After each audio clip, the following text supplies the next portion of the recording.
শেখ হাসিনা ভারতে থাকলেও বাংলাদেশের সাথে দেশটির সম্পর্কের অবনতি হওয়ার কোনো কারণ নেই বলে মন্তব্য করেছেন পররাষ্ট্র উপদেষ্টা তাওহিদ হোসেন।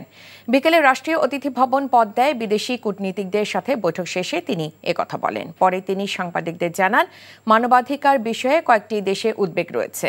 এই বিষয়ে আগামী দিনে অন্তর্বর্তীকালীন সরকার গুরুত্ব দিয়ে কাজ করবে। এছাড়া কয়েকটি দেশ অন্তর্বর্তীকালীন সরকারের মতো নির্বাচিত সরকারেও তরুণদের প্রতিনিধিত্ব আশা করেছেন বলে জানান তাওহিদ হোসেন।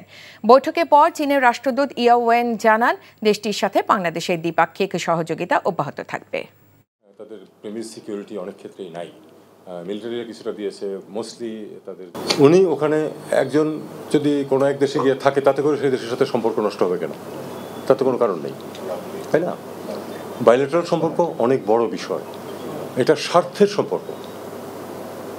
বন্ধুত্বটাও কিন্তু স্বার্থের জন্য, স্বার্থ বিঘ্নিত হলে কিন্তু বন্ধুত্ব থাকে না। তো দুই পক্ষের স্বার্থ আছে, বাংলাদেশে ভারতের স্বার্থ আছে, ভারতে আমাদের স্বার্থ আছে, কাজে আমরা সেই স্বার্থকে ফলো করবো এবং আমাদের সুসম্পর্ক বজায় রাখার সবসময় চেষ্টা করতে হবে।